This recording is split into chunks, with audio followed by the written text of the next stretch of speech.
The manhwa opened with a brutal scene, showing dozens of corpses scattered across a battlefield. A man coughed up blood while realizing that the attack had been fatal. A holy sword had been driven straight through his heart. The one still standing, despite having countless swords and arrows piercing his body, was Necromancer Archimonde, the protagonist of the story. Standing at the edge of death, he examined everything that had gone wrong. The Great Continental War had lasted for 10 years. It had been a joint operation in which the Imperial Army led the main assault while a small elite force carried out an infiltration mission. Archimonde had anticipated such a move and prepared a defensive barrier in advance, yet it had ultimately failed. The entire plan had been ruined because of a single warrior, the leader of the Northern Night Order, Berkel Rhineland. The warrior approached the helpless protagonist and told him to surrender for the sake of peace across the continent. Archimonde immediately rejected those words and told him to be silent. In his eyes, Rhineland had stood by and done nothing while people died from the plague, yet now he spoke of peace. To Archimonde, Rhineland was worse than a dog. Every one of them was a hypocrite. With his final breath, he declared that all humanity would fall by his own hands. Those words made everyone nearby uneasy. Even in his current condition, Archimonde was still capable of using necromancy. One person insisted that he should be killed immediately before he could cast any magic. Rhineland, however, told them to remain calm. 20 million people had died from the plague. Archimonde had then used necromancy to turn those dead into his own army. That event had become the spark that ignited the war. Among those 20 million victims were surely people from his hometown. Everything he had done had been driven by revenge. As the hero raised his sword, he spoke of the only reason he had come there, the future of the children. For some reason, those words caused the protagonist's body to freeze. Choices, convictions, and hopes were things that had to be abandoned for the sake of the next generation. Those simple words struck directly at Archimonde. The corrupted reflection visible in his own eyes contrasted sharply with the gaze of a righteous knight. The difference between them was absolute. Everything was being done for the sake of future descendants. Archimonde dropped to his knees and accepted that this was the end. He asked the warrior to finish him. Berkel tossed the holy sword onto the ground and drew a second blade marked with magical inscriptions. He then asked what the protagonist's final words would be. The answer was simple. A necromancer did not die so easily. Yet the moment those words ended, a precise strike sent the protagonist's head flying through the air. Everyone around them shouted that Archimonde was finally dead. Amid the cheers and applause, he could hear the sound of his severed head hitting the ground. Thus ended the 10-year Great Continental War and the reign of the continent's demon. It was the end of Necromancer Archimonde. In the next scene, a violent storm raged outside. Inside a castle, two women were having a conversation. The mouth of a newborn child moved slightly, making them wonder what he was trying to say. One of them greeted the young Master Klein after his sleep. She then pointed out the princess, explaining that she was his mother. The women encouraged the child to try saying "mama" and eagerly waited for a response. The baby moved his mouth again.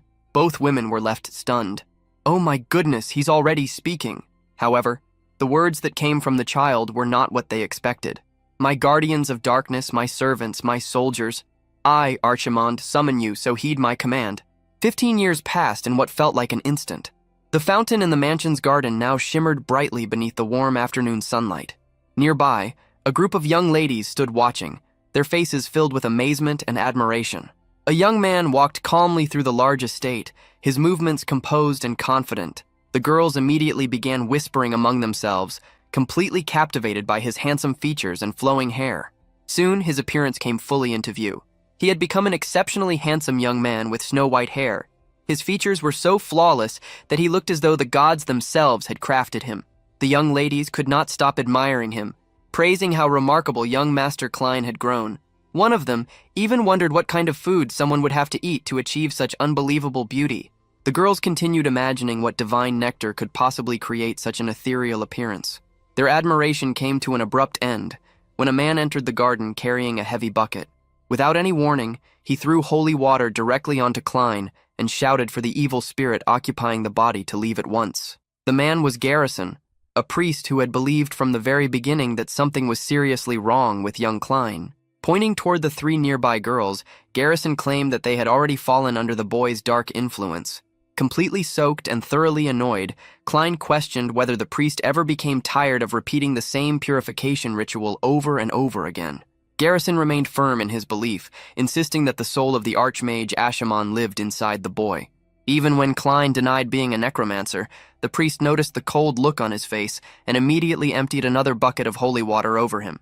As Klein walked away, he quietly wondered if the priest had truly lost his mind, muttering that the man was a psychopath. Garrison overheard the remark and instantly ordered his attendants to capture the boy and drag him away. According to the priest, Klein needed a bath in boiling water to teach him a lesson. While being hauled off, the young man found himself thinking back to the day he died. The memory of his execution remained clear in his mind, followed by the shocking moment when he opened his eyes inside the body of an infant. Because the first words he had spoken after his rebirth were a dark necromantic incantation, everyone had labeled him a demon from the very beginning. It was during that helpless stage of his life that he first encountered the priest of the Holy Order, Garrison. Klein recalled the massive figure of the man standing over him. That meeting had marked the beginning of 15 years of suffering. Those 15 years had been nothing but misery. His childhood had been filled with endless 24-hour prayer sessions, forced baths in freezing water mixed with garlic, and purification ceremonies where he was tied to a cross and displayed before crowds. Under the excuse of holy rituals, he had suffered through every kind of torment imaginable. Now, 15 years later, he sat at his own celebration wearing a look of complete annoyance. His personal maid, Aaron, sincerely hoped that he would grow into a hero worthy of admiration, but Klein appeared as though he wanted to be anywhere else. Unable to tolerate the religious atmosphere any longer, he rose from his seat and threw his party hat across the room. Aaron immediately looked heartbroken. She complained that the hat had been made with her own care and dedication. A wave of guilt struck Klein for upsetting her. He moved to pick up the hat and offer an apology. That sympathy disappeared instantly when Aaron revealed that the hat had actually been made by Priest Garrison. Klein stopped in place, his expression twisted with pure disgust and horror. At that exact moment, Garrison appeared behind him, loudly calling out his name. The priest looked deeply emotional, almost on the verge of tears, believing that Klein had worn the hat for an entire week without removing it. In response, Klein grabbed the hat, dropped it to the floor, and crushed it beneath his foot. With a smile, he declared that he would never wear such garbage again. Garrison exploded with rage, shouting that the evil spirit of Ashamon had finally shown its true nature. The argument was suddenly interrupted by the arrival of Commander Dunkel. The atmosphere throughout the garden changed immediately. Stepping forward, Dunkel calmly stated that rumors claiming the boy was the reincarnation of Ashamon had existed for more than 10 years. He reminded the priest that the Holy Order itself had officially concluded there was nothing unusual about the child. The moment those words were spoken, Garrison released Klein at once. Nodding respectfully toward the commander, he quickly got up from the floor and complied without resistance. Watching this unfold, Klein realized something important. The priest ignored him whenever he wished, yet obeyed Dunkel without question. It was a harsh realization. Garrison was not merely a fanatic. He was someone who understood politics perfectly and knew exactly how to use it to his advantage. As the priest turned to leave the hall, he stopped and glanced back one final time. He warned everyone that unexpected things could still happen in the distant future. After delivering that ominous remark, he said his farewells and headed out. A moment later, however, he poked his head back into the room and cheerfully reminded Klein that his next purification ritual was scheduled for Friday. Klein watched him wave goodbye. His blood boiled with silent anger as he muttered that he would deal with it until then through clenched teeth. Once they were alone, he slammed his fist into a sofa, unable to contain his frustration. He could not understand how someone could spend years tormenting a child and still be praised as a holy servant. Aaron carefully approached him with a towel. In a quiet voice, she asked a question that had troubled her for years. Was he truly no longer the Archmage? Klein rejected the idea completely. With all his conviction, he swore that he never wanted to hear that name again for as long as he lived. Behind those words, however, his mind was filled with hidden thoughts. He knew the truth could never be revealed to anyone. Ever since his rebirth, he had lived inside a gilded prison. Because of the rumors surrounding him, he was constantly watched, and at one point he had even spent 7 painful years confined within a monastery. Wanting to move the conversation elsewhere, Klein asked about the executor, wondering whether it was considered a high-ranking position. The man beside him adopted a serious expression and explained that, within the order, the title of executor belonged to the strongest warrior among all its members. The information genuinely surprised Klein. According to the man, almost nobody could challenge an executor in battle. The only exception was said to be the Duke of Klein's own noble house. Hearing that, Klein became visibly impressed by the strength of his bloodline and began clapping enthusiastically. Curious, he asked who was regarded as the greatest duke in the history of their family. The man explained that although the seventh duke, Klein's father, was undoubtedly powerful, the first duke remained unmatched. The answer caught Klein off guard. He had assumed that the current generation represented the peak of the family's strength. However, the man maintained his belief that the founder stood above all others. Noticing the young master's growing interest, the man simply continued agreeing with him to keep him satisfied. Aaron noticed that Klein's attention had become locked onto a specific portrait hanging within the grand hall. Commander Dunkel silently reflected on how strange fate could be. No one could have predicted such an outcome. 200 years had passed since the first duke established the family. As Klein gazed at the long row of ancestral portraits, he still found it difficult to accept the absurd reality of his situation. His eyes moved across the images of the men who had come before him. Eventually, his gaze stopped on the very first duke, the strongest figure in the family's history. There, inside a golden frame, stood a man whose eyes carried an unwavering sense of justice. It was Berkel Heinen, the first duke of the Heinen family. At that moment, the full irony of his rebirth became impossible to ignore. The necromancer Ashaman had not merely returned to life. He had been reborn as the direct descendant of the very man who had killed him. The memory of his own death still echoed through his mind. Even now, he could hear the scream that escaped him after he spat out his rival's name with his last breath. Berkel's words remained just as clear, that infuriatingly righteous claim that all the bloodshed had been done for the future of the children. After that final merciless strike, the infamous necromancer had fallen toward the frozen ground below, defeated and completely ruined. A moment later, the young boy shot upright in bed. His chest rose and fell rapidly as he struggled to calm his breathing against the soft mattress of his luxurious room. He silently cursed the nightmare that continued to follow him from his previous life. Long ago, he had been a terrifying force who nearly reduced the entire continent to ruin. In the end, a hero had killed him, only for him to return to the world 200 years later. Running a hand through his snow-white hair, Clems muttered in frustration. No matter how much he thought about it, he still could not connect his current fragile appearance with the monster he had once been. The quiet atmosphere inside the room was interrupted by a cold voice from the doorway. The speaker mockingly pointed out that the young master had been talking in his sleep again. Priest Garrison stood there wearing a sinister smile, casually bringing up those memories. Caught off guard, Clems quickly tried to explain it away as simple fatigue. Before he could gather himself, the door burst open. His red-haired maid, Erin, rushed inside in obvious distress. She immediately announced that she had overheard his sleep-talking and began reenacting the dark mutterings she had heard. Panicking, Clems threw himself toward her in an attempt to stop her, desperately trying to keep her quiet before the situation became even worse. Unfortunately, he was already too late. The head butler entered the room to announce that the family's sword exhibition was about to begin. After hearing about the boy's unusual behavior, Garrison coldly stated that Clem's purification sessions would be increased. At the same time, Clems hurriedly covered Aaron's mouth. The young heir shook with a mix of anger and disbelief at how unfair the situation had become. As they headed toward the courtyard, Clems filled his thoughts with every insult he could think of, fully convinced that the priest was completely insane. Turning toward the servants, he asked about the sword exhibition. The butler explained that the Duke himself had personally ordered Clem's attendance at the event. The unexpected attention from his father caught him by surprise. As he considered it, a young maid stepped forward and offered him a handkerchief. The mustached butler immediately scolded the girl for disturbing the young master. However, Clem stepped in and defended her. He handed her a biscuit, and the maid instantly became absorbed in happily munching on it. While looking across the vast estate, Clems tried to figure out why his father had suddenly called for him. Then the butler revealed another piece of information. Members of the family's secondary branch had arrived for a visit. Clem's face immediately darkened. He already knew the kind of irritating political performance that was waiting for him. The moment he entered the hall, the noble relatives gathered around him. Their eyes gleamed with ill intent as they approached. Without hesitation, they began mocking him. They deliberately brought up the name of the ancient villain, clearly hoping to provoke a reaction. They laughed among themselves while loudly reminding everyone that the so-called demon child had spent 7 miserable years confined within a monastery.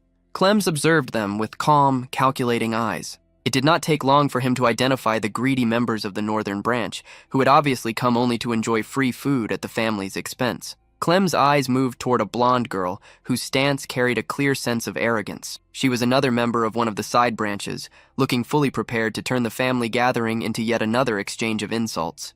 The young woman from the western branch held herself with cold confidence, her gaze sweeping across the room as though everyone present was beneath her notice. Without paying attention to the mocking remarks or sharp comments directed at him, the main heir walked past the group without slowing down. His indifference only made them more irritated. Eventually, one of his cousins could no longer contain his frustration. His face flushed red as he demanded to know whether that piece of trash truly intended to ignore them inside his own home. The arrogant noble continued raising his voice, but the former archmage found the situation almost amusing. The members of the branch families behaved as though the estate belonged to them. Fixing them with an icy stare, Clem stated that people like them were not even worth remembering by name. Deep down, he felt a trace of contempt. If these relatives felt comfortable displaying such open disrespect within the family estate, then the main house must have declined far more than he expected. At that moment, attention throughout the area shifted toward the arena. Two young swordsmen were engaged in a fierce sparring match. A purple-haired youth rushed forward, throwing all of his nervous energy into a forceful attack. The pressure quickly became too much for him. Unable to withstand the counterattack, he was driven backward and fell to the ground in defeat. Burning with embarrassment, the purple-haired boy demanded that his opponent stop holding back and fight seriously. Standing above him, the golden-haired youth calmly blocked the renewed barrage of attacks with effortless skill. A relaxed and confident smile rested on his face as he declared that the match had already been decided. The swordsman was Dallin Rhineland, Clem's older half-brother. Everything about him projected superiority, making it obvious why he was regarded as the one carrying the family's prestigious reputation. Clem observed the duel carefully. A faint purple glow appeared in his eyes as he activated his magical sight, allowing him to examine every detail of their abilities. Driven by desperation, the purple-haired opponent charged again, convinced that the outcome would be different this time. Dallin moved first. His sword flashed forward so quickly that it became difficult to follow. His opponent attempted to respond however he could, but Dallin remained completely in control. He slipped through incoming attacks and avoided a descending strike with smooth, effortless movements. Then a brilliant golden aura surrounded Dallin. His speed increased beyond what ordinary eyes could track as he prepared to use a special technique. Clem recorded every movement. Through his enhanced vision, he analyzed Dallin's footwork, the transfer of his body weight, and the exact instant he pushed off the ground with the tip of his toe to launch himself forward with explosive power. Consumed by anger, the purple-haired youth committed to one final attack aimed directly at Dallin's face. Clem watched with fascination as even the concealed flow of mana within the family's secret technique became visible to him. In the next instant, Dallin struck. The famous meteor sword technique exploded into motion, landing squarely at the center of his opponent's defense. The judge immediately stopped the match and declared Dallin the winner. Remaining polite despite his overwhelming advantage, the blonde youth offered a friendly smile. At the same time, he pointed out that the attack could have caused severe injuries if it had been delivered with full intent. As the gathered guests quietly marveled at the display of such an advanced technique, Clem came to a realization. The entire performance had been a deliberate warning directed at the branch families. Dallin soon noticed his younger brother and approached with a mocking smile. He asked if Clem had been watching for long, and remarked that he would have pushed himself even harder had he known Clem was among the spectators. As he looked at his brother's flawless skill hidden beneath a mask of false kindness, the former archmage felt genuine disgust. At the same time, he wondered about the real reason so many branch family members had been gathered together. The atmosphere inside the grand hall changed at once when everyone sensed the arrival of the clan's seventh head, Duke Henkel Henland. Clem felt a jolt of unease as his father stepped forward, causing the hall to fall into a heavy silence. The Duke gave a rare nod of approval to his eldest son, acknowledging the tremendous effort Dallin had invested to reach such a level of mastery. The former archmage observed the scene with cynical eyes, realizing that Dallin was the only source of pride for both the Duke and the family. Commander Dunkel added that Dallin's command of the sword was exceptional for someone his age. Maintaining his usual image, the blonde youth lowered his head with practiced humility and claimed that he still had much to learn. As the patriarch walked by, he briefly spoke about the heroic legacy of their bloodline, prompting Dallin to bow deeply in respectful devotion. Then the Duke's gaze shifted toward Clem. His eyes were cold, sharp, and filled with open contempt. Without offering a single word of affection, the Duke stared at the boy, his silence alone revealing the shame he felt toward this failed heir. To the surprise of the gathered guests, the clan leader reached out and placed a hand on the silver-haired boy's head before coldly stating that he could not sense even the slightest trace of mana within him. Clem lowered his head and quietly apologized, fully aware that in this world, a noble without magic was viewed as little better than dead. Commander Dunkel quickly stepped forward to defend him, suggesting that the years spent isolated in the monastery had simply delayed his development. The damage, however, had already been done. Whispers spread through the crowd as people began gossiping about the heir who possessed no mana at all. They quietly remarked that if the main bloodline had become this useless, then the branch families should take control instead. As he walked through the estate's long corridors, Clem told himself that he could endure any insult aimed at him. Then he remembered Burkel's words about protecting the future, causing his fists to tighten until his knuckles turned white. A wave of fury rose inside him. The former archmage found bitter irony in the fact that he had lost his life to a man whose bloodline had fallen into such pathetic trash. Even as the guests started to leave, the ridicule continued. Dalton, the purple-haired youth from a branch family, stepped into Clem's path and began mocking him. He questioned how a high-born heir could be so incompetent that he did not even know how to wield a sword. The troublemaker continued his rant, calling the boy a disgrace to the Henland name. Remaining calm on the surface, Clem looked at Dalton and saw him for exactly what he was, a worthless busybody with no talent. When Dalton raised his fists in anger, Clem casually called him naive and unbelievably stupid. Furious at the insult, Dalton stomped the ground and prepared to attack. In a sudden movement, the young heir swept Dalton's legs from beneath him, sending the loudmouth crashing face first onto the stone floor. Blood trickled from Dalton's nose as he remained there in shock. Looking down at him, Clem coldly advised him not to take his frustrations out on others. Desperate and humiliated, Dalton hurled one final insult, calling the silver-haired boy a motherless bastard. At those words, Clem turned his head. His eyes lit up with a terrifying predatory glare filled with pure rage.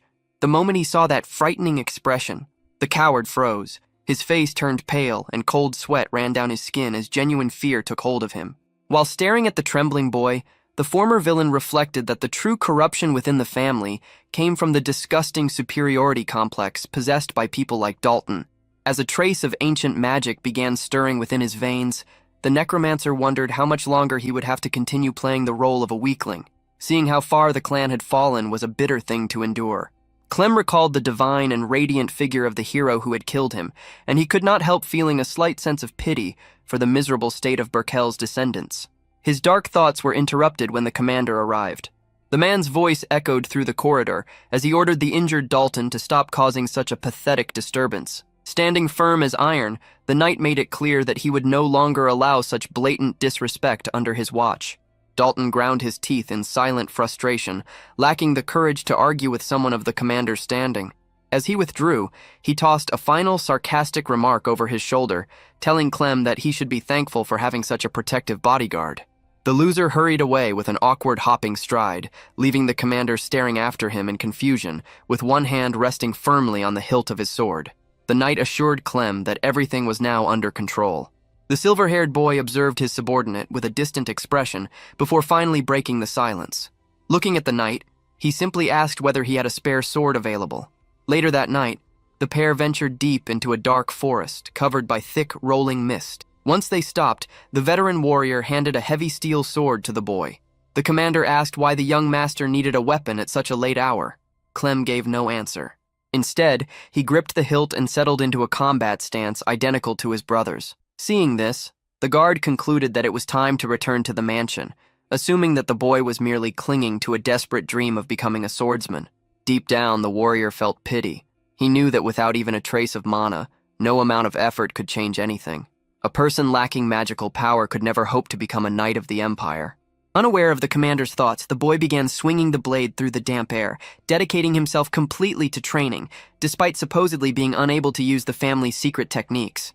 Closing his eyes, the former archmage recalled the events of the arena with perfect clarity. He started reproducing the remarkable footwork he had witnessed Delan perform, moving with precision far beyond what someone his age should possess. With a flawless leap, he matched the timing of the movement perfectly, recreating the prodigious technique without error. Suddenly, a volatile purple aura started wrapping itself around the blade's edge. As he reproduced the sword's path with frightening accuracy, purple sparks crackled and hissed around his glowing eye. Sensing a sudden change in the atmosphere, the commander immediately turned around, his breath catching in his throat. He stood frozen, unable to comprehend the overwhelming aura emanating from the boy he had always considered a burden. In the next instant, the air erupted as a massive strike of jagged purple energy shot toward a huge boulder. Just as the power reached its peak, however, a sharp light pierced through the boy's pupil, disrupting the flow of the tremendous energy. The dark aura shattered apart and scattered into the cold night air like broken glass. Even so, the enormous boulder was cut cleanly in two, the smooth surface of the split glowing faintly. The commander could only stand there in complete silence, his understanding of reality collapsing as he stared at the destruction before him. Clem slowly turned around, keeping a firm grip on the sword. A surprised yet knowing smile appeared on his face as he realized that the ancient power he once possessed was finally responding to him again. He had succeeded. He had reproduced the powerful technique with frightening precision. The scene shifted to the following morning.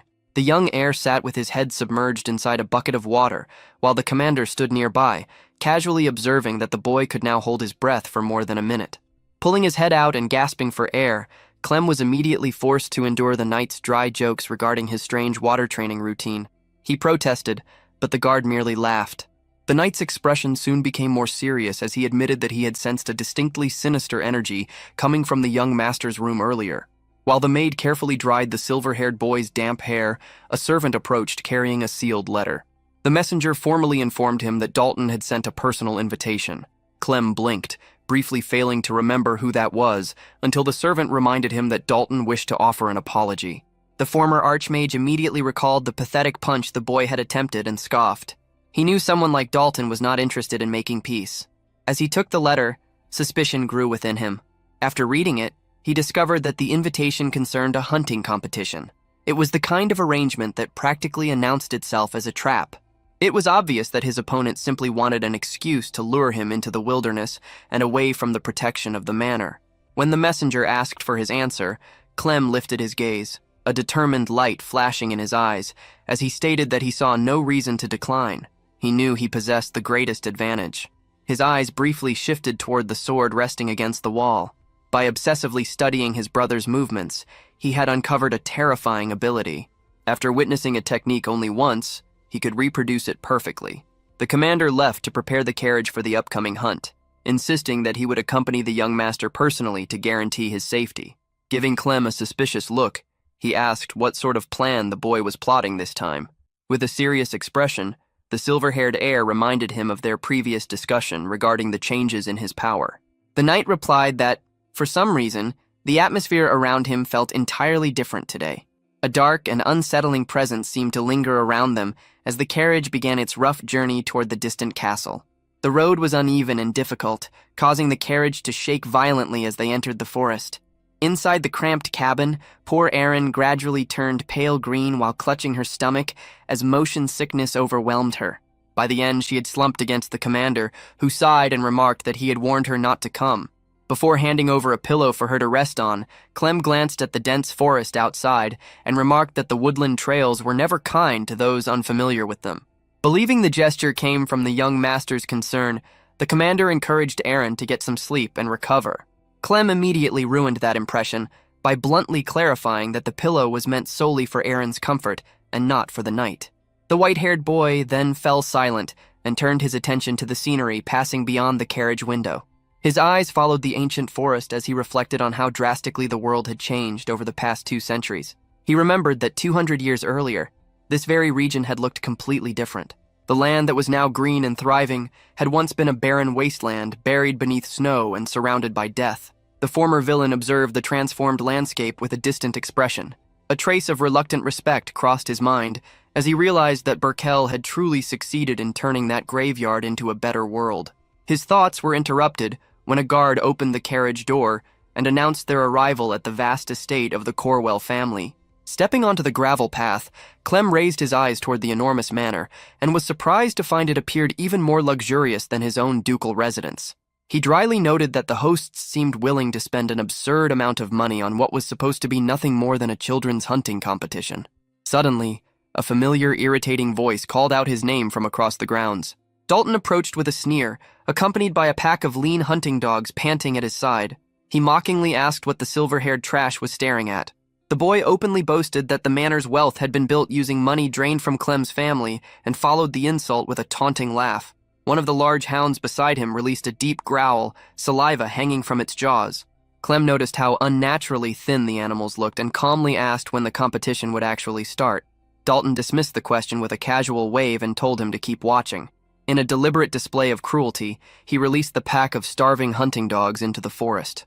He explained that bait had been scattered throughout the mountain to attract wild animals. Boasting about the superior sense of smell possessed by hungry dogs, he watched the hounds race into the woods before raising his bow. Driven by hunger, the animals charged toward the bait. The moment they reached it, Dalton's arrows struck them down. The dogs cried out in pain while the boy laughed at the outcome. Horrified by the needless cruelty, Erin stepped forward and tried to defend her master's dignity. Dalton merely recognized her as the girl who constantly followed Clem around. He reached out as if intending to pat her head. However, his expression quickly darkened as he questioned what use a worthless girl like her could possibly have. Without warning, he seized Erin's arm with enough force to leave bruises and pulled her toward him. Before he could do anything further, Clem's hand shot forward and locked around Dalton's wrist like iron. A cold, predatory fury flashed through Clem's eyes as he warned Dalton to remove his hands from Erin or have his arm broken where he stood. Startled by the strength behind the boy's grip, Dalton lashed out with a desperate punch aimed at Clem's face. The young heir avoided the attack with a simple tilt of his head, dodging it effortlessly. Trying to hide his fear behind arrogance, Dalton sneered before jumping onto his horse and challenging Clem to follow him into the depths of the hunt. Clem mounted his own horse and instructed the commander to remain behind and protect Erin, assuring him that he would return soon. The knight, however, refused to back down. Standing his ground, he revealed a magical scroll tucked into his belt. He explained that it was a signaling charm activated by tearing it apart. Because it required no mana to use, it would allow him to come to the boy's aid immediately if necessary. Clem gave a firm nod. He knew Dalton's father was not someone to trust, and if Dalton intended to lure him deep into the forest, there was likely a far darker purpose behind it than a simple hunting competition. The situation had already escalated beyond that. Before urging his horse forward, Clem looked back at the commander with a gaze carrying far more weight than that of an ordinary teenager. He instructed the knight to tear the scroll the moment things turned bad. At the same time, he assured him that a great storm would rise if that happened. The cryptic statement left the commander silently watching as the young master disappeared into the shadows beneath the trees. Time passed, and night gradually settled over the forest. The woods became a maze of tangled branches and pale moonlight. As he rode deeper into the darkness, the former archmage reasoned that his rival could not have hidden very far away. Eventually, he entered a clearing and found Dalton waiting. The purple-haired youth stood like a twisted figure amid the aftermath of a massacre. Surrounded by the bodies of slaughtered animals, he mockingly asked why the noble heir had taken so long to find him. Clem slowly dismounted and examined the disturbing scene. The corpses of the hunting dogs lay scattered around Dalton, their blood soaking into the dark ground. The sight resembled a grotesque display arranged for show. Dalton rose to his feet, madness flickering in his eyes as he announced that they had finally reached the grand conclusion of their competition. Drawing his sword, he revealed his true objective. Clem himself was the final target. Dalton threatened to kill him and present news of the tragic accident to his older sister as a trophy. He continued by mocking the Henland family, calling it a hollow and laughable bloodline. With a malicious smile, he gave a signal. At once, hooded figures emerged from the darkness like specters. Their bows were already drawn and aimed directly at the white-haired boy. They mocked his misfortune, claiming that he had simply been born into the wrong family at the wrong time. Clem remained perfectly still. His expression showed only detached, icy indifference as he observed the ambush. Dalton kept boasting, declaring that by the following day, the entire continent would be talking about the downfall of the legendary sword family. He claimed that the young master would soon become nothing more than food for the creatures of the forest, facing a death from which there was no escape. Clem found his thoughts drifting back to Burkel's irritating words about protecting the future. A faint, mocking smile appeared on his lips, a reaction that only confused and irritated Dalton. Then, to the horror of everyone present, the boy started laughing. A deep, unrestrained cackle echoed through the forest. The sound felt far too old to belong to someone of his age. Dalton instinctively stepped back, asking if the silver-haired freak had finally gone insane. Clem covered part of his face with one hand, unable to stop laughing at the absurd irony before him. When he finally raised his head, his eyes no longer appeared human. A blood-red glow shone from them. He addressed Dalton as an insolent brat, his voice carrying an authority that had not been there before.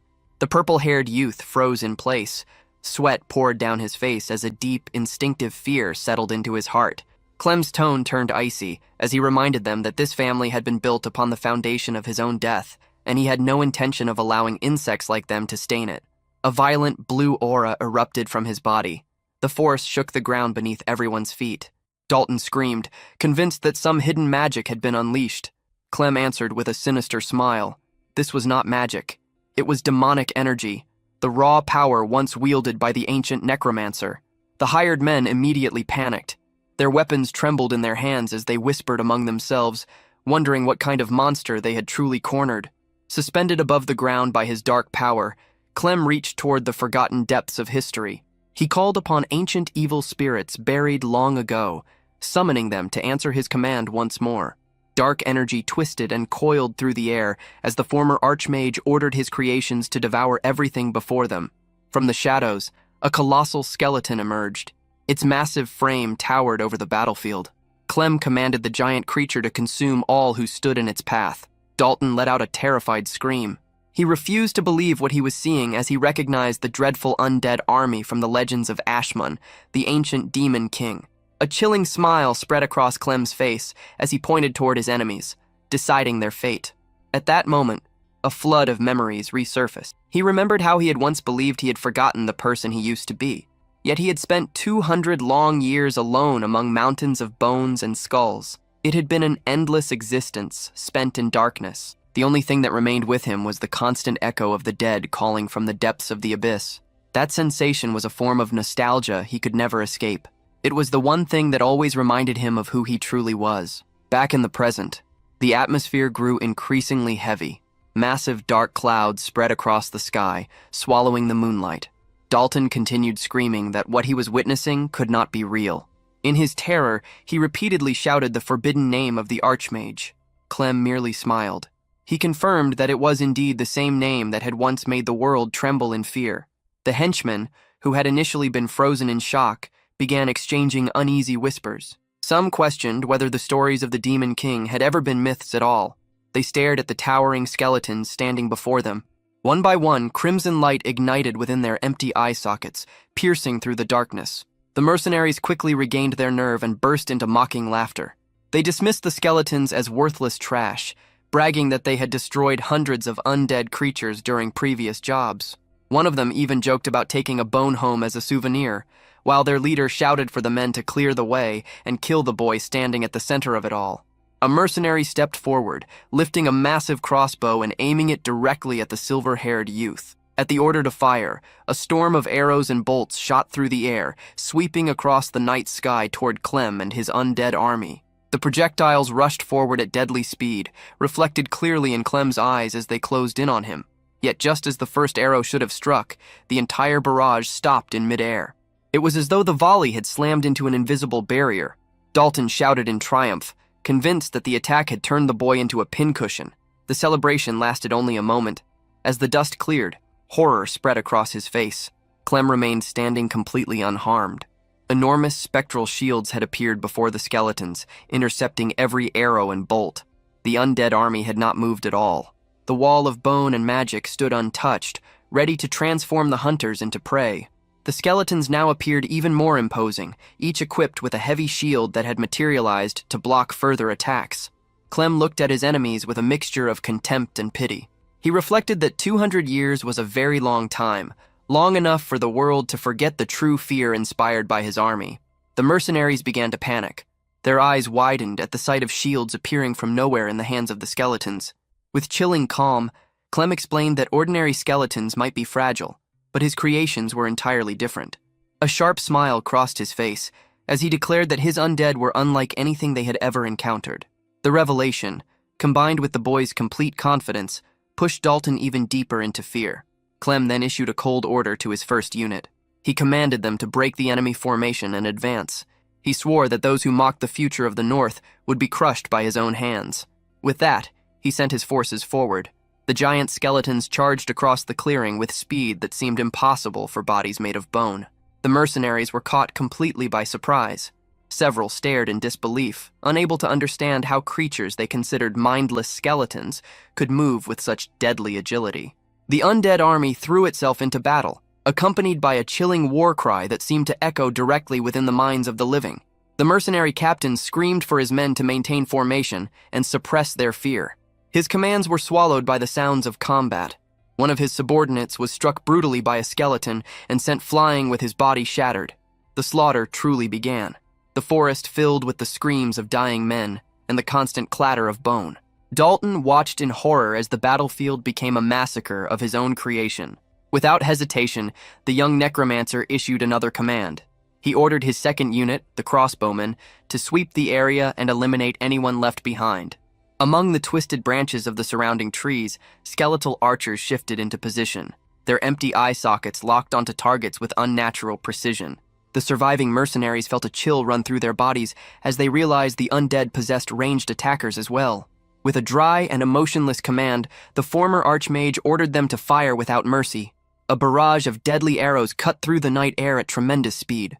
The mercenaries were struck where they stood, the impact driving the bolts through their bodies and pinning them to the ground as cries of pain echoed through the forest. One particularly tough mercenary captain attempted to resist, blocking a powerful strike from a skeleton with his sword. In desperation, he shouted that such a thing was impossible, insisting that no ordinary necromancer could command power this organized. He quickly realized that if the battle continued at this pace, every one of them would be wiped out. As his world collapsed around him, Dalton screamed for his men to listen. His voice vanished beneath the chaos of the slaughter. A skeleton silently approached from behind, its jagged weapon raised for a fatal strike. Reacting in panic and anger, the purple-haired noble spun around and unleashed a precise attack that cleanly severed the creature's skull. For a brief moment, he celebrated. He believed he had discovered the monster's weakness. That confidence lasted only an instant. The headless skeleton did not collapse. Instead, its body continued moving forward and swung its weapon at him with relentless force. Dalton stumbled back in terror. The laws of life and death, he understood clearly, did not apply to the Archmage's creations. He stood frozen in disbelief, unable to accept that a skeleton could continue functioning without its head. A slow, mocking smile appeared on Clem's face. He reminded Dalton that he had already been warned. As if to prove the point, the headless skeleton bent down, picked up its own skull from the ground, and calmly attached it back onto its neck.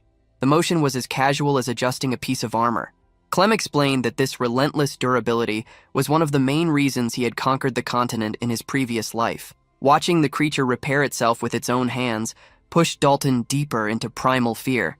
The former Archmage then revealed the truth. Spirits created through pure demonic energy did not obey the rules of mortal wounds. They were not easily destroyed. The remaining mercenaries reached the edge of despair. They cried out in panic as they realized they were fighting an army that simply refused to stay dead. Clem let out a quiet sigh. He remarked that his current young body could only sustain 11 of these elite summons at once. Then he asked the trembling survivors whether they truly intended to continue the charade. While the forest was drowning in blood, the scene shifted back to the peaceful gardens of the manor. Near a fountain, the commander and Aaron shared a light-hearted conversation. Aaron giggled as she imagined stories about the young master's supposed misbehavior during his years at the monastery.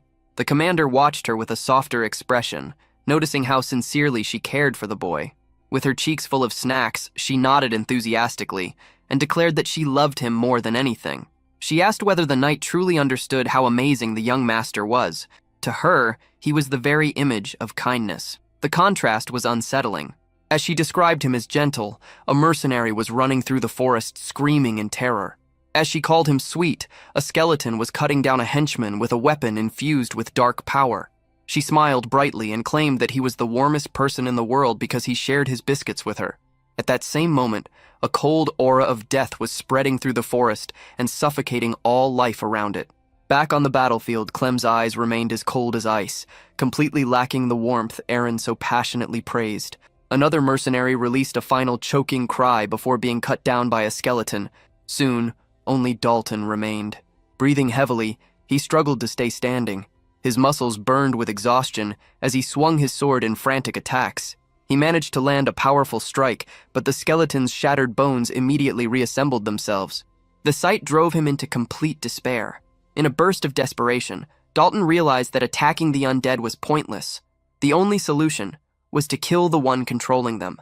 If the young master died, the summons should disappear as well. Filled with hatred, Dalton charged directly toward Clem while screaming his name. He declared that the grotesque game of controlling corpses would end there, and that everything would be settled with the mage's death. Raising his sword overhead, he poured every remaining bit of strength into a final executioner's strike. Clem did not move. A brilliant purple light suddenly appeared in his eyes. His magical sight traced the path of the attack with perfect clarity. To the ancient necromancer, Dalton's deadly charge seemed painfully slow. It looked like the desperate attack of a child who failed to understand that he was challenging the master of the dead. Purple energy crackled within Clem's eyes, violent sparks lighting the darkness as his mystical sight tracked every movement of his opponent. The memories stored within his mind resurfaced, bringing back a technique he had seen only once. With perfect clarity, he recalled the timing, trajectory, and rhythm of the swordsmanship his brother had demonstrated in the arena days earlier. Dalton's eyes widened in shock the moment he recognized the stance. It was the sacred secret art of the Henlin family. Clem unleashed the meteor sword technique. His blade became a streak of falling light as it crashed into Dalton's weapon. A sharp metallic snap rang through the clearing. Dalton's sword shattered in two, the broken half spinning away into the dirt. Standing over his defeated opponent, Clem lowered his voice to a cold whisper and informed him that his real punishment was only beginning. As the battle came to an end and the forest fell into an uneasy silence, Clem looked down at the fallen noble and admitted that Dalton had been correct about one thing. If a summoner dies, their summons lose their power. Even Ashaman had never succeeded in overcoming that weakness. At the same time, the former archmage reflected on an unexpected irony. His former self had relied entirely upon demonic energy. Now, however, the martial strength of the Henland bloodline compensated for that flaw. The blood of his ancient enemy flowed through his current body. Because of it, he had become something even more dangerous than he had ever been before. Broken and confused, Dalton tried to ask a question. No words came. His body no longer responded. His limbs felt impossibly heavy against the ground. Clem met his eyes with complete indifference and overwhelming contempt as he watched the light gradually leave them. With his final breath, Dalton collapsed. Clem then turned his gaze toward the horizon and quietly told Burkel's lingering spirit to wait. He intended to rebuild the ruined house with his own hands. Suddenly, Dalton's eyes flew open. The forest had vanished. He found himself surrounded by endless darkness. He attempted to move, only to discover that his wrists were secured by heavy iron shackles. Panic immediately surged through him. He realized he was strapped to a torture chair covered in spikes and bound with rusted chains. A shadowy figure emerged from the darkness. In a calm voice, it remarked that the guest had finally awakened. The figure was Clem.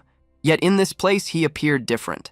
He explained that they were inside the realm where souls were taken after death. It was a personal afterlife created through Ashaman's will. The realization shattered Dalton's remaining composure. He understood that he was dead and trapped within a world created by the Necromancer. Clem leaned closer, his voice carrying the weight of countless years. He reminded Dalton of his favorite pastime, the starving and slaughtering of countless dogs for entertainment. He also recalled the many cruel acts Dalton had committed while hiding behind noble customs and traditions. The twisted delight Dalton had displayed during those hunts remained vivid in his memory. Now that same memory would become the foundation of his punishment. Dalton screamed and demanded to be freed. His cries disappeared into the endless darkness. Then a realization struck him.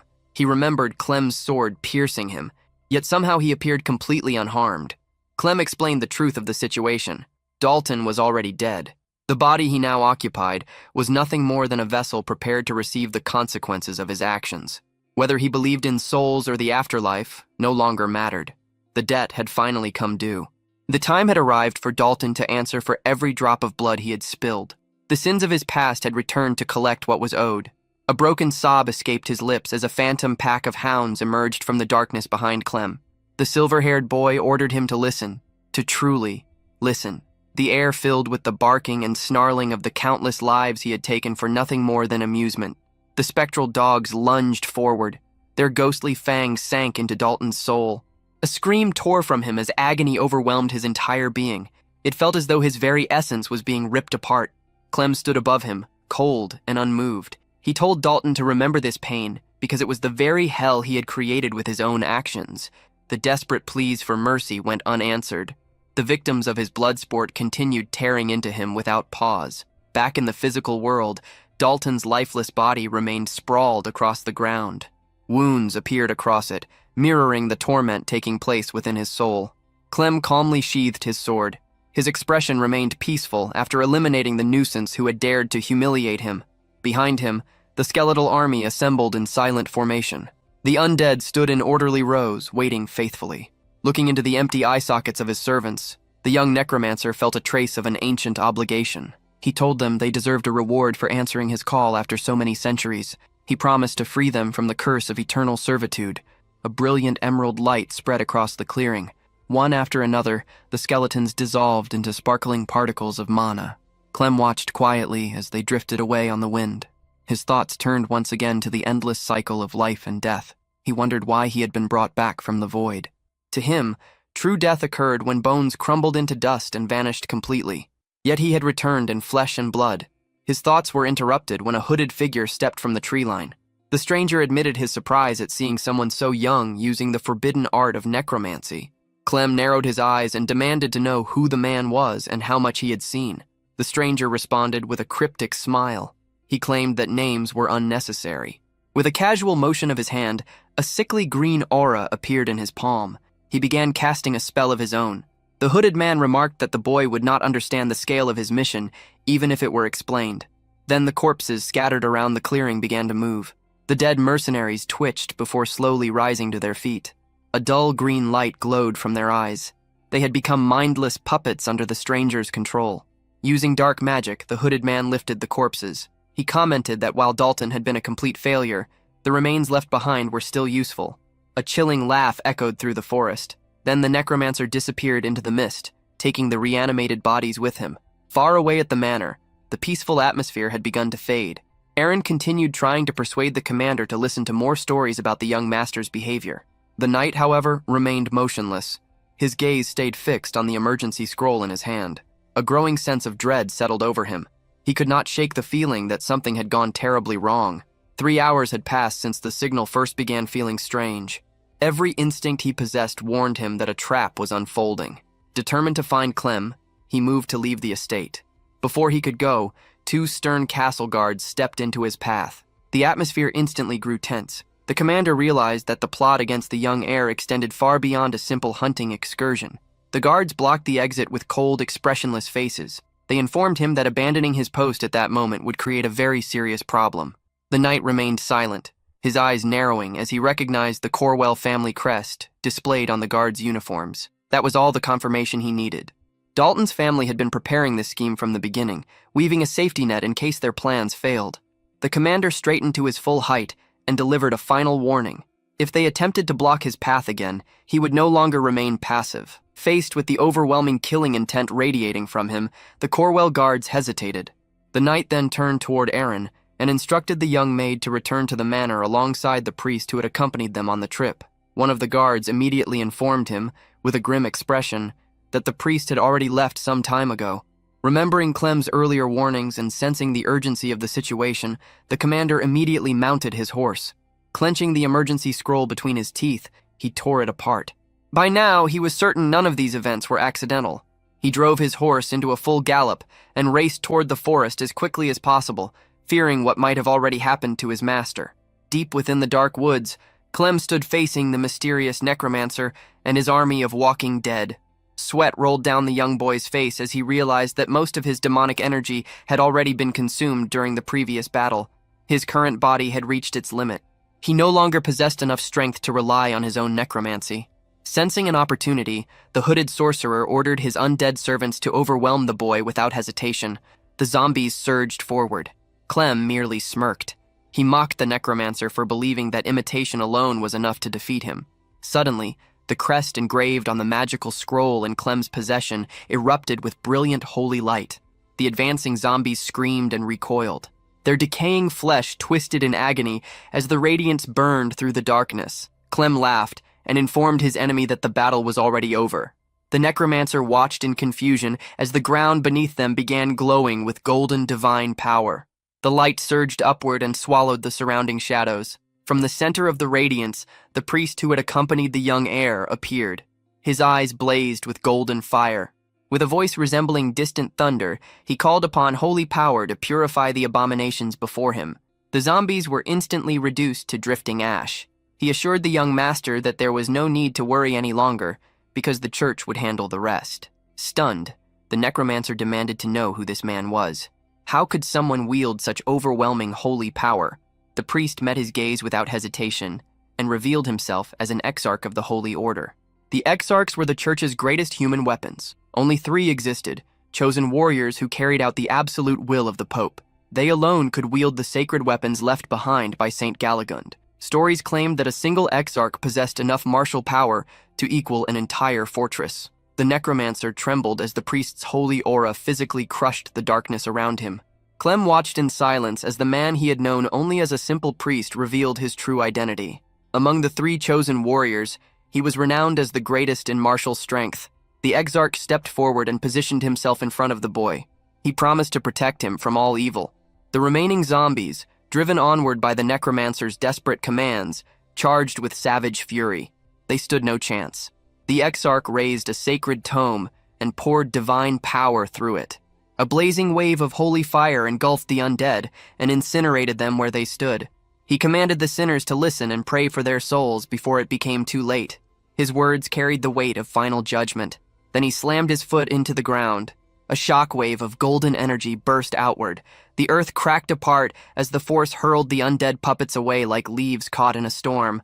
It was a final, devastating blow. The exarch declared it an act of mercy, a final judgment upon corrupted and lost souls. The necromancer himself was thrown backward by the sheer pressure released from the attack.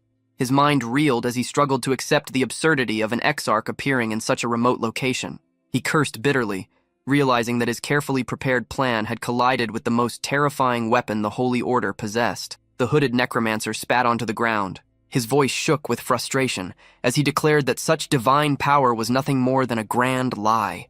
Terrified, the necromancer turned and tried to flee the clearing. In his panic, his mask slipped from his face and fell onto the forest floor, exposing his hidden identity beneath the moonlight. He never got far. The exarch appeared directly in front of him like an avenging deity and calmly asked where he thought he was going. The necromancer screamed as the priest's overwhelming mental pressure invaded his mind and crushed his will. He struggled for breath, but none came. The sorcerer listened as the exarch quietly informed him that the prayer was not yet finished and that he should be grateful for the judgment the divine light was about to deliver. In the name of the Holy Order, the exarch unleashed a final purifying attack. The necromancer was instantly reduced to a pile of gray ash. Clem observed the execution closely. One of the man's eyes rolled across the dirt before coming to a stop near his feet. As he bent down to retrieve it, he reflected on the terrifying efficiency of the exarch. With a single movement and the pressure of his presence alone, the priest had erased more than 20 enemies in an instant. Even the former archmage found that level of power deeply impressive. Suddenly, a blood-stained hand seized Clem's shoulder with enough force to bruise. It was the exarch. His narrowed eyes carefully examined the boy. The priest explained that he had rushed to the location the moment he sensed a surge of necromancy. Yet now that he was standing there, something felt wrong. His grip tightened as he remarked that the aura of death he had sensed did not seem to belong to the boy. The presence had originated from that exact spot. His gaze grew sharp and suspicious. A wave of tension washed over Clem. He understood how dangerous the situation was. One mistake, one wrong word, and the holy warrior would kill him without hesitation. The tense silence was broken by the sound of galloping hooves. The commander arrived at full speed, shouting Clem's name in alarm. The sight of his loyal guard brought a small sense of relief. However, the strain of the night had finally caught up with him. Using even a fraction of his former necromantic power, had pushed his young body beyond its limits. His legs gave way, and the world tilted around him. The commander immediately leaped from his horse and caught the young master before he could hit the ground. Filled with concern, the knight demanded to know what had happened. Clem quietly replied that his strength had simply run out. When asked about the hunting party, he coldly confirmed that he had killed Dalton during the battle. Nearby, a single white flower stained with crimson drops swayed gently in the silent night breeze. The scene then shifted back to the manor, where an intense investigation was underway. News of Dalton's death had struck like a thunderbolt. Count Delkin Corwell, Dalton's father, slammed both fists against the table in blind fury. He refused to believe that his son, whom he praised for his honor and loyalty, would ever attempt to murder the ducal heir. An investigator interrupted and presented evidence showing that 20 of the Count's own mercenaries had been present at the scene. The Count's face immediately paled. Realizing his men had been exposed, he quickly shifted to a different argument. He insisted that the accusation made no sense. Dalton was a trained fighter, while everyone knew Clem possessed no mana and could barely defend himself. Desperate to protect his reputation, the Count began attacking Clem's character. He brought up strange rumors surrounding the boy's deceased mother and accused Clem of hiring an assassin to kill Dalton before framing him for the crime. Just as the accusations reached their peak, a powerful voice echoed from the entrance and ordered the Count to be silent. Clem entered the room. A dry smirk crossed his face as he remarked that there seemed to be no limit to the nonsense people were willing to say. He stated plainly that he had acted in self-defense and that the priest had helped him confront the true threat, the Necromancer. When the Count called him a liar, Clem met his eyes without wavering. A faint pink light flickered within his gaze. Wearing a thin, mocking smile, he asked whether everyone had already decided that he was Ashaman. A suffocating pressure settled over the room as he reminded those present of the vow he had made when Dalton died. It was a solemn promise to rebuild the collapsing foundations of the Henlin family with his own hands. Every word carried unwavering conviction. He declared that he would restore the family through his own efforts and would no longer tolerate any pests standing in his way. The oppressive atmosphere filling the room was suddenly interrupted by a firm knock at the door. A blonde woman stepped inside. Her presence was so imposing that the room seemed to fall silent the moment she entered. She was the commander of the Blue Spear Holy Knights, and her arrival immediately made those present uneasy. Clem recognized her at once. She was the same woman who had observed the sword exhibition from the shadows. When one of the nobles questioned her presence, the investigator explained that Dalton had carried out missions for her order in the past, giving her a legitimate interest in the case. She directed a sharp, probing gaze toward Clem. Even the ancient archmage within him instinctively regarded her with caution. Without wasting time, the commander requested a private meeting with the young heir. Although the investigator showed some reluctance, he eventually agreed and told Clem not to take too long. As he followed the woman toward a secluded chamber, countless possibilities ran through his mind. He knew she had not come for a casual conversation.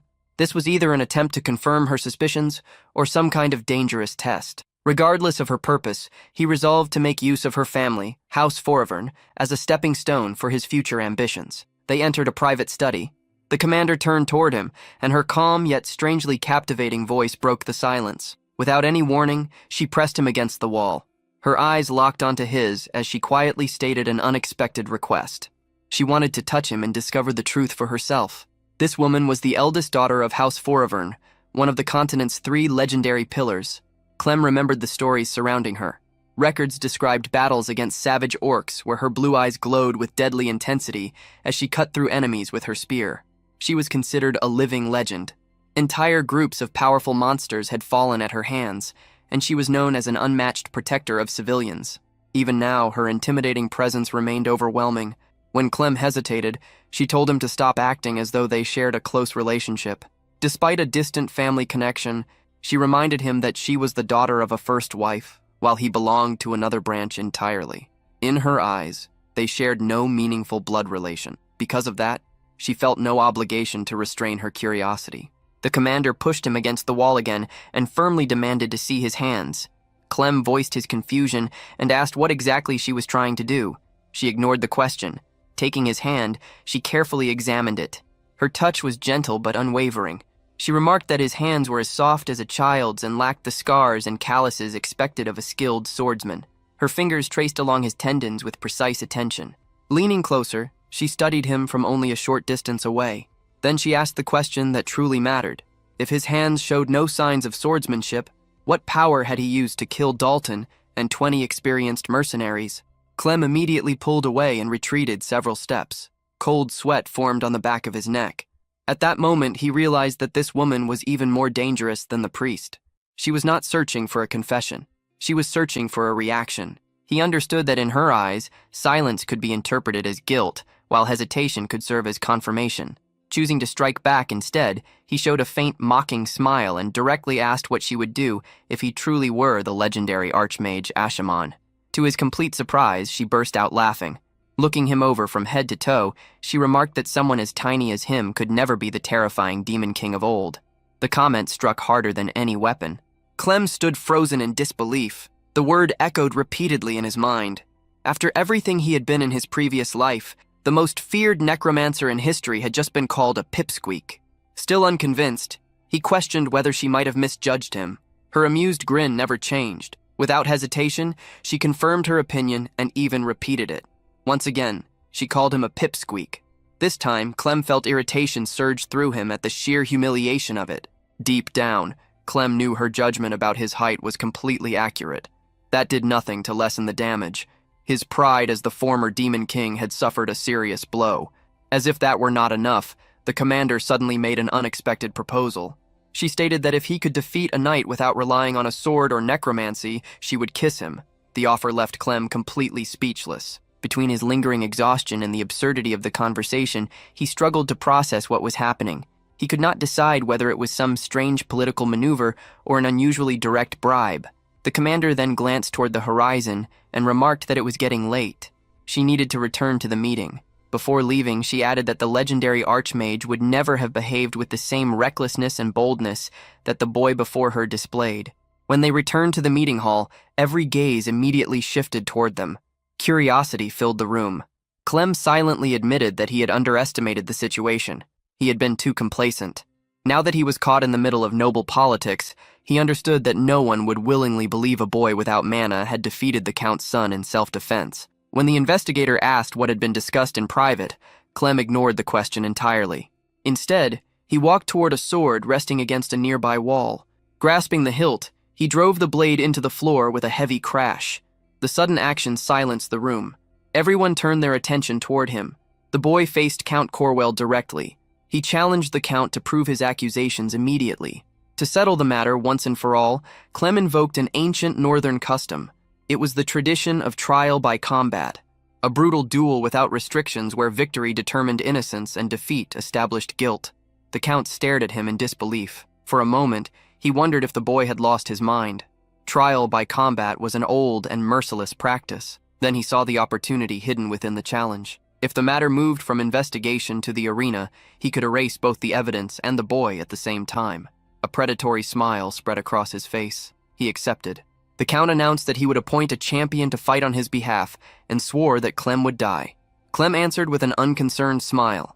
He declared that he would be the one to bring an end to the Count's bloodline. The duel was set for 4 days later. To Clem, this was merely the first step.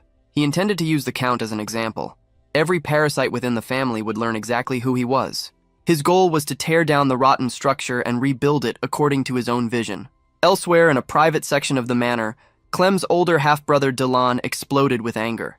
He called the challenge complete madness and demanded to know whether Clem understood that he was risking his life. Already tired of the lecture, Clem replied that he understood perfectly well and had no desire to hear more about it. Dylan explained that their father had already approved the duel.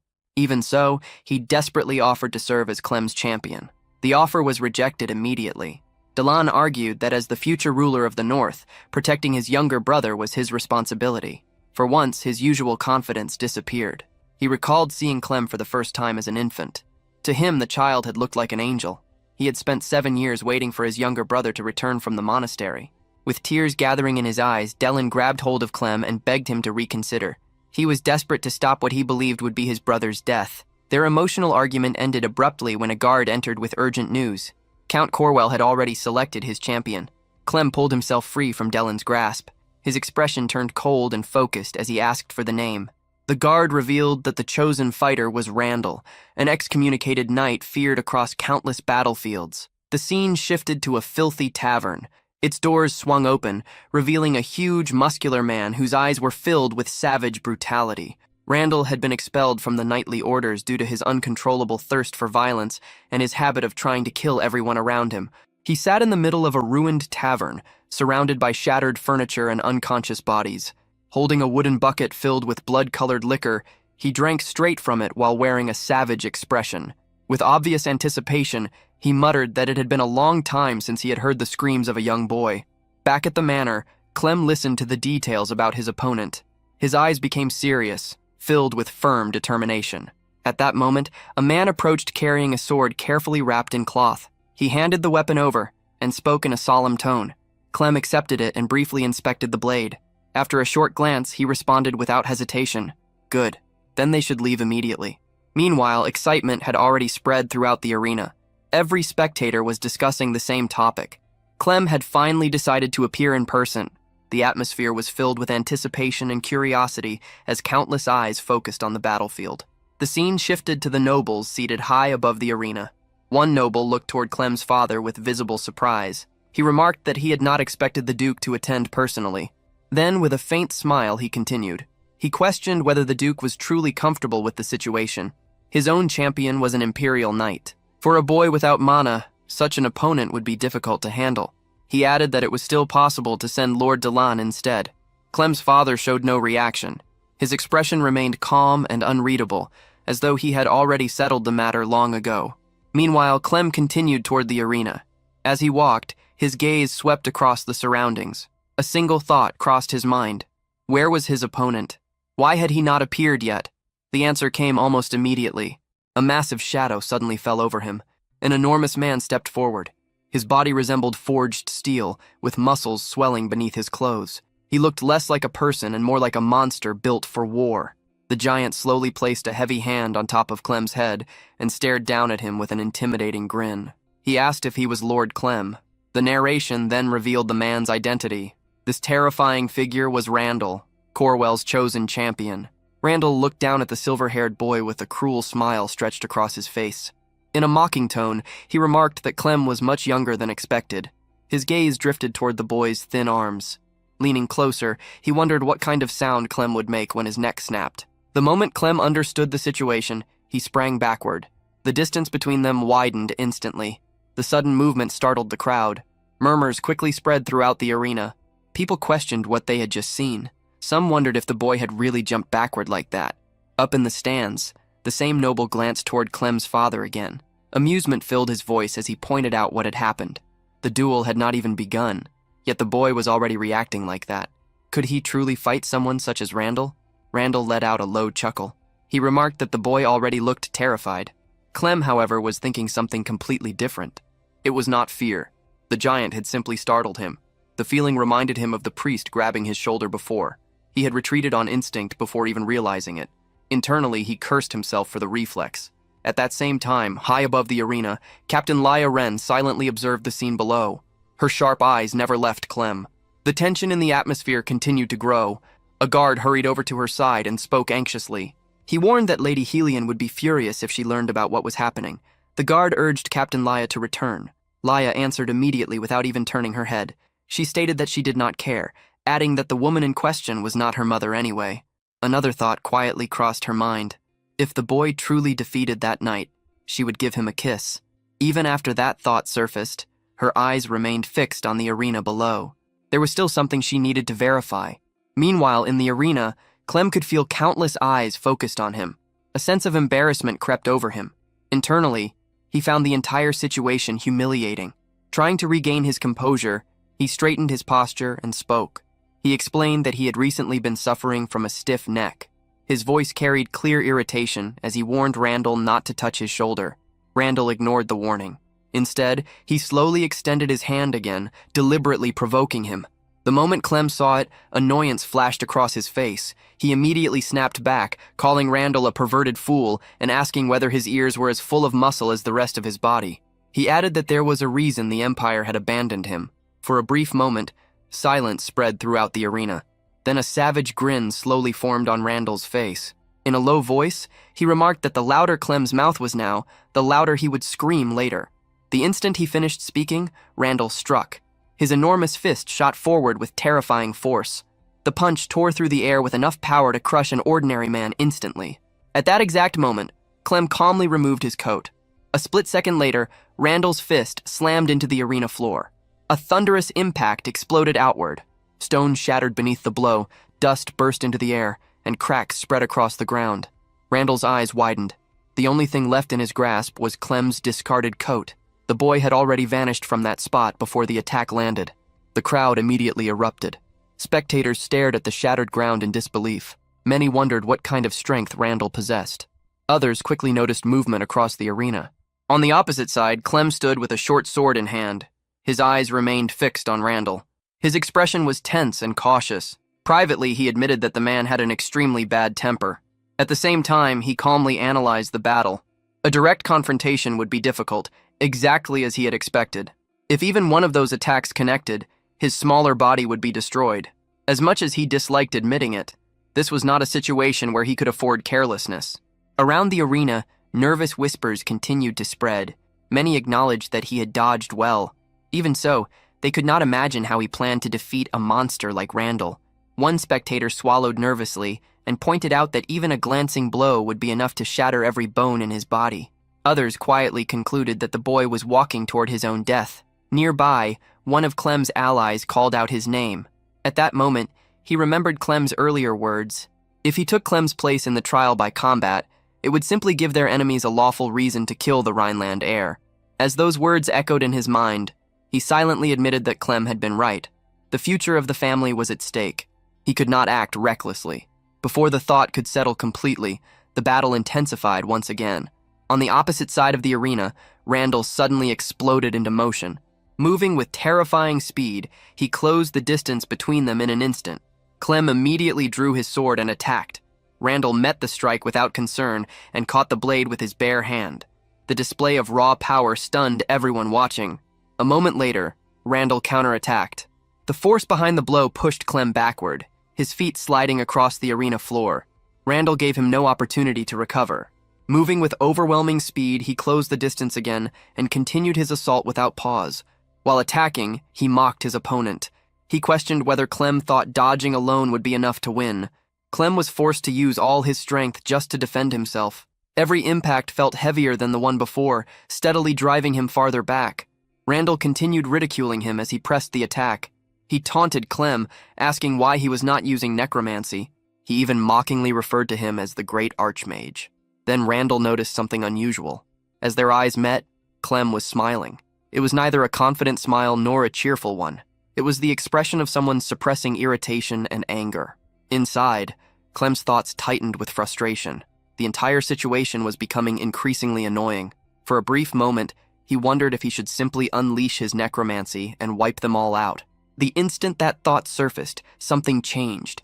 Even Randall instinctively stepped backward. Sweat began running down his face. His body reacted before his mind could understand why. The confidence and arrogance he had displayed until now started to crack. Confused voices immediately spread through the audience. Some questioned whether Randall had actually retreated. Others refused to believe it. They assumed he was merely holding back.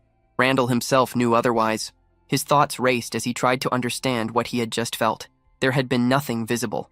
Clem had not made any obvious move, yet an overwhelming aura of death seemed to radiate from him. It was not something Randall could see. Still, every instinct in his body was warning him to stay away. That unseen pressure alone was enough to fill him with fear. Watching Randall suddenly back away, the noble seated above the arena clicked his tongue in annoyance. He demanded to know what was happening and why Randall was behaving that way. At that moment, Clem calmly stepped forward. His voice carried clearly across the arena. He assured everyone that he would not use necromancy. He stated that he was a Rhineland. This arena was a place where one's worth should be proven through the sword alone. After a brief pause, he repeated himself with unwavering resolve. He would not use necromancy. The declaration sent shockwaves through the arena. His father, his friend, and nearly everyone in attendance stared at him in disbelief. No one had expected those words to come from him. Until then, many people had viewed Clem with suspicion because of the necromancy rumors. However, hearing those words directly from him began to change the mood inside the arena. The crowd's opinion slowly shifted. Before long, voices of support started to rise from every direction. People declared that this was how a true trial by combat should be fought. Others shouted that they supported him. Some even admitted that his confidence had not been empty bravado after all. The arena, which had once been filled with doubt and ridicule, gradually transformed into a place of excitement and encouragement. All of it stemmed from Clem's firm declaration. Across the battlefield, Randall poured even more mana into his sword. The weapon's aura became heavier and sharper as energy gathered around the blade. Keeping his eyes locked on Clem, he confidently reminded himself that the boy possessed no mana. The narration then revealed why Imperial swordsmanship was feared throughout the Empire. Its greatest strength came from refusing to hold anything back. By driving breathing, muscles, blood circulation, senses, and reflexes to their limits, a swordsman could release a burst of overwhelming power, capable of ending a battle instantly. Randall gathered all his strength into a single decisive attack. Then he charged. His speed exploded forward as he committed everything to one strike. Yet at the last moment, Clem calmly evaded. As he observed Randall's movements, a quiet realization crossed his mind. He could see everything. The technique, the amount of mana, the path of the blade, every detail was visible to him. To Clem, Randall's attacks were becoming painfully easy to read. They looked almost laughably obvious. Hearing those words only fueled Randall's anger. Determined to overwhelm him, he gathered even more power. This strike was significantly stronger than the previous one, nearly twice as powerful. The instant it landed, a violent explosion tore through the arena. Dust and debris erupted into the air, covering the battlefield and obscuring everyone's view. The audience could barely make out anything through the thick cloud. Randall's eyes widened. A thought flashed through his mind. Had Clem truly analyzed every trajectory of his sword in such a short time? Then something appeared behind him. Moving silently through the smoke, Clem emerged directly within Randall's blind spot. He stepped forward and prepared a counterattack. With a body that large, the man's back was left completely open. Clem struck. His timing was perfect. The precision and fluidity of the attack left the spectators stunned. Even seasoned warriors struggled to believe what they had just witnessed. Meanwhile, Randall's thoughts descended into confusion. Nothing about this made sense. The boy had no mana, so how was he doing this? Not far away, a soldier standing beside Laya Ren stared in disbelief and asked if she had seen what just happened. Laya herself remained focused on the battle. A faint blush had appeared on her face as she watched Clem fight. His skill and confidence were impossible to ignore. The scene then shifted elsewhere. A heavy silence filled the room. Amid that silence, a calm but frustrated voice spoke. The speaker admitted that under normal circumstances, he would have intervened personally. Before anyone else could respond, another man hurriedly tried to speak. His words were cut off by Clem's father.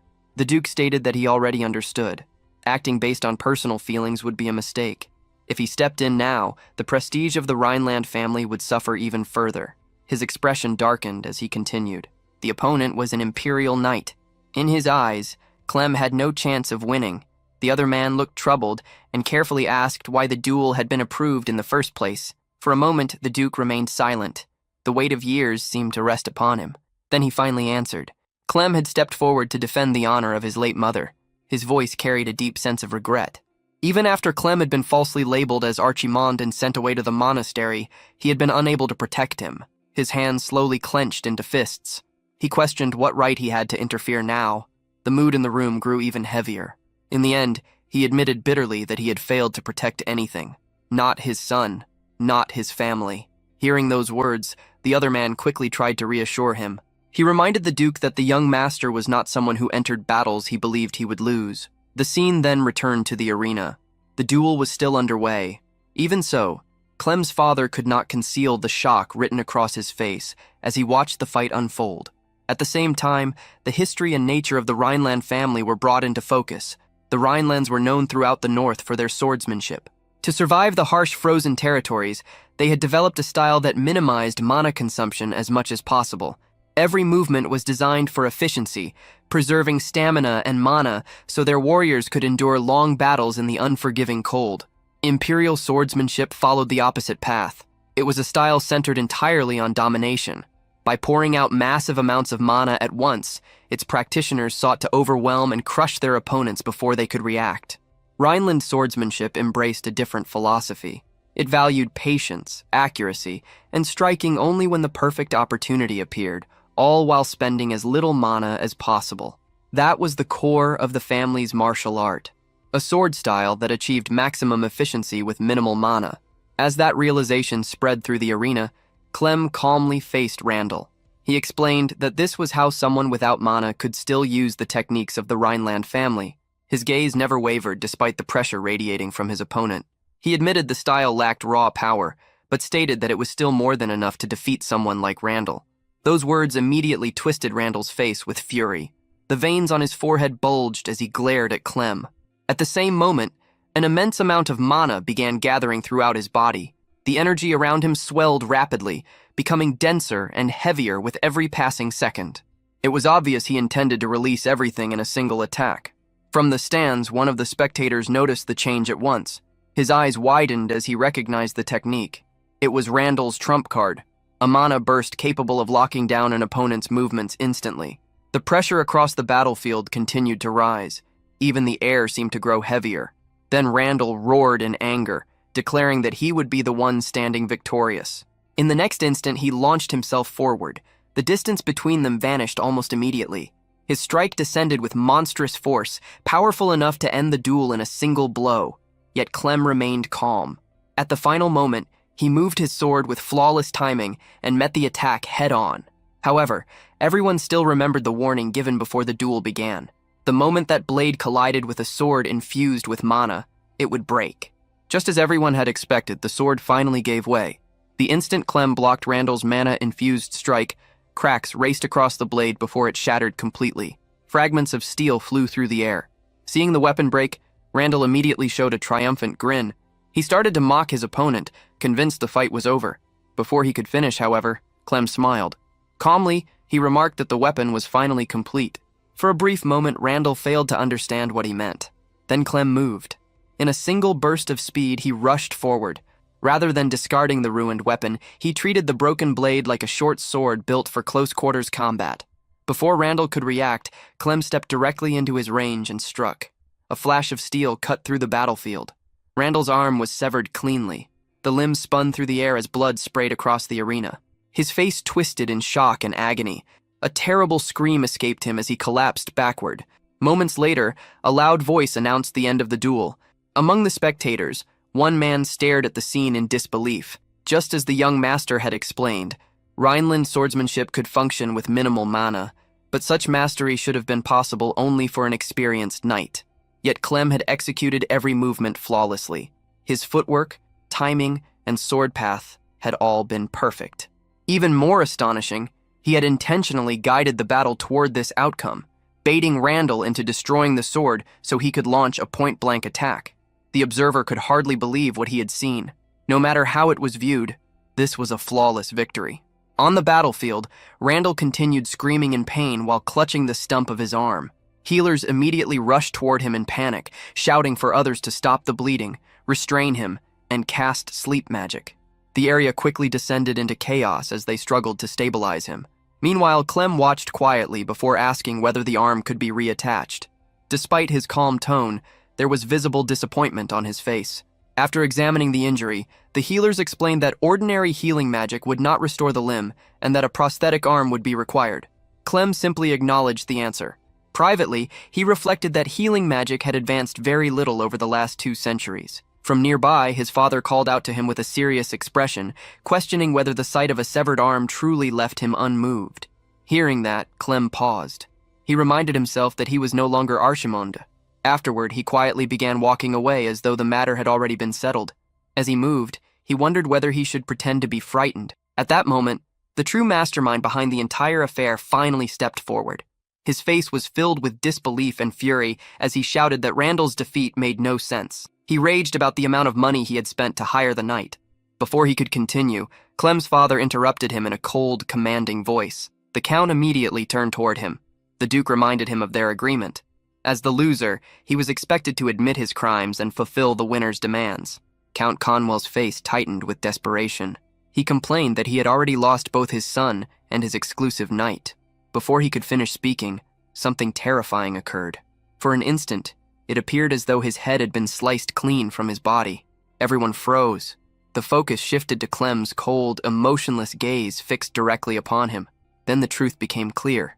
Delkin Conwell was still alive. His head had never been severed. His entire body shook uncontrollably as he repeatedly touched his neck, unable to understand what had happened. The experience had been nothing more than an illusion, created by the overwhelming pressure emanating from Clem. Yet it had felt completely real. Panic flooded his mind. Sweat poured down his face as fear consumed him. Clem stepped forward and addressed him in a chilling voice. As the victor of the duel, he ordered the Count to confess his crimes before the Lord of the North and kneel in repentance. His voice grew heavier with every word. He commanded Delkin Conwell to lower his head and beg for forgiveness. Here's the rewritten version following your instructions. His tone grew far heavier, carrying a presence so grim it felt as though death itself had found a voice. Bow your head and beg for mercy, for you shall be crushed under the weight of your sins, and repent. As soon as those words reached Delkin Conwell, genuine fear overtook him. It felt as if death were standing right above him, watching. His body trembled without pause. Cold sweat streamed down his skin. Even drawing breath became a struggle. At last, the pressure became too much for him to endure. I was wrong. The words came out broken and filled with fear. My son and I dared to try and harm young Master Clems at the same time. The narration then revealed the nature of the frightening ability Clems had unleashed. This was originally a voice used to summon the souls of the deceased. The dead man's voice. A soul-disturbing technique possessed only by necromancers. A terrifying power capable of filling the living with overwhelming fear. Delkin Conwell completely collapsed before Clems. His body shaking uncontrollably, he dropped to his knees and lowered his head as deeply as possible, while desperately pleading for forgiveness. Furthermore, I insulted young Master's mother, Grand Duchess Claire. His confession spilled out in desperation. Please forgive me. The people witnessing the scene could barely believe their eyes. One spectator stared in disbelief and muttered, "Am I really seeing this right now? To think a pillar of the Branch family would crumble like that." At the same time, Clem slowly lifted his shattered sword toward the heavens. Despite the blade being broken, the pressure surrounding him felt even greater than before. Then, before everyone gathered on the battlefield, he spoke with complete certainty. "Good, it begins from here." His voice spread throughout the entire area. "Everyone standing here listen closely. A declaration of my existence." Silence immediately fell across the battlefield. "To set this family right, I am the challenger of this trial by combat and its rightful victor." His gaze never wavered as he continued. "The son of Grand Duchess Claire Ladi-Lassus, and the second son of the North's strongest knight, Heinkel Rhineland." Then, proudly announcing himself before all those present, he finished, "I am Clem Rhineland."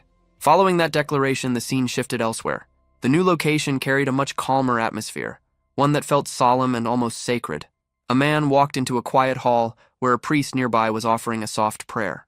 "We shall go where your light does not reach. Even if the path is perilous, even if it is painful, please watch over our intent, O God of light."